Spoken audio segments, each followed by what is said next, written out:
Halo guys, Assalamualaikum warahmatullahi wabarakatuh. Welcome back to my YouTube channel. Jadi di video kali ini saya akan mempresentasikan hasil kerja saya mata kuliah Ekonomi Sumber Daya Pertanian tentang barang publik, eksternalitas, dan hak kepemilikan. Nah sebelumnya izinkan saya memperkenalkan diri. Nama saya Sylvia Ainur Aini, NPM 1975427 dari program studi Agribisnis Pangan semester 6 Politeknik Negeri Lampung. Nah tanpa menunggu lama langsung saja kita ke presentasinya. Nah, untuk yang pertama yaitu barang publik. Nah, barang publik adalah sebagai barang di mana jika diproduksi, produsen tidak memiliki kemampuan mengendalikan siapa yang berhak mendapatkannya. Nah, untuk contoh-contohnya ada di slide berikutnya. Nah, yang pertama ada pertahanan dan keamanan nasional. Pemerintah memberikan perlindungan kepada semua warga negara. Jika Anda melakukan pelanggaran lalu lintas, Anda tidak dapat melarang polisi untuk menghukum Anda meski Anda membayar pajak. Begitu juga mereka yang tidak membayar pajak juga akan mendapatkan sanksi yang sama ketika melakukan hal yang sama atau kesalahan yang sama. Contoh yang kedua adalah udara bersih. Udara bersih ini adalah barang publik yang sangat berharga dan sangat dibutuhkan oleh masyarakat. Udara bersih tersedia di mana-mana. Anda dan tetangga Anda sama-sama menikmatinya, kita semua menikmatinya. Dan Anda tentu saja tidak akan membuat sebuah kotak pemisah antara udara bersih milik Anda dan milik orang lain atau milik tetangga di sekitar rumah Anda. Contoh selanjutnya adalah lampu jalan. Lampu jalan dapat kita temui di berbagai daerah di sekitar kita. Lampu jalan tuh pasti ada di setiap jalan yang ada di sekitar lingkungan kita. Baik pengendara maupun warga sekitar mendapat manfaat dari cahaya lampu jalan. Warga mungkin iuran untuk membeli dan menyediakan lampu tersebut. Begitu juga pengendara mobil atau sepeda motor yang melewati jalan tersebut dapat menikmatinya tanpa harus membayar iuran. Selanjutnya adalah eksternalitas. Eksternalitas terjadi bila aktivitas seorang pelaku ekonomi mempengaruhi aktivitas pelaku ekonomi yang lain, namun pengaruhnya tidak terefleksikan pada transaksi di pasar. Contohnya ada di slide selanjutnya. Nah, contohnya yang pertama ada polusi. Polusi ada dibagi beberapa, yaitu polusi udara, polusi air, dan polusi tanah.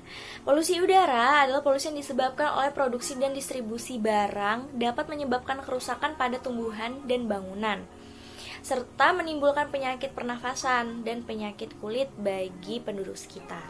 Yang kedua adalah polusi air yang disebabkan oleh produksi dan distribusi barang lewat laut, juga dapat menyebabkan kerusakan pada ekosistem pertanian. Pencemaran air yang parah juga dapat mengurangi jumlah air yang dapat diminum dan dimanfaatkan oleh manusia.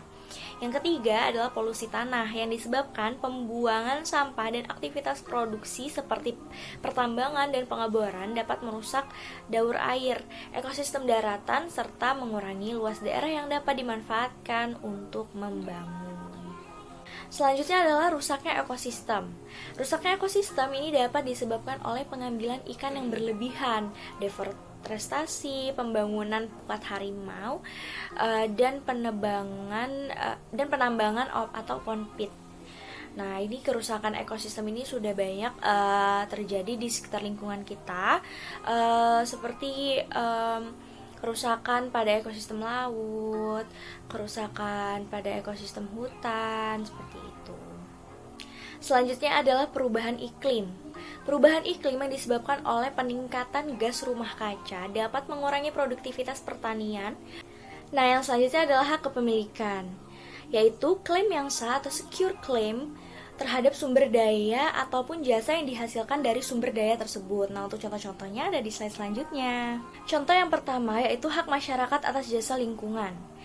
Jika industri akan membuang limbah ke sungai, maka ia harus membayar atau memberikan kompensasi kepada pihak yang merasa dirugikan atau masyarakat sekitar yang dirugikan.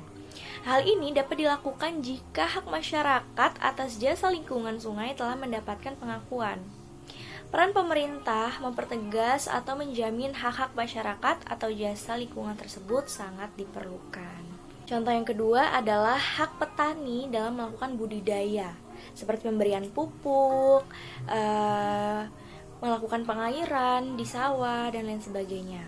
Petani yang mempunyai tanah atau lahan memiliki hak untuk melakukan pemupukan dan pengairan karena hal tersebut berakibat atas meningkatnya produksi yang berimplikasi pada meningkatnya pendapatan dari petani tersebut. Nah, demikianlah tadi contoh-contoh dari barang publik, eksternalitas, dan hak kepemilikan. Nah, semoga penjelasan saya ini mampu menyelesaikan tugas pertemuan pertama mata kuliah Ekonomi Sumber Daya Pertanian, dan semoga penjelasan saya dapat dimengerti oleh teman-teman, dan saya mengucapkan terima kasih banyak pada teman-teman yang telah menonton sampai habis. Saya mohon maaf apabila terdapat kesalahan dan kekurangan dalam pengucapan, dan kepada Allah saya mohon ampun. Saya akhiri, wabillahi taufiq wal hidayah. Wassalamualaikum warahmatullahi wabarakatuh. Bye teman-teman.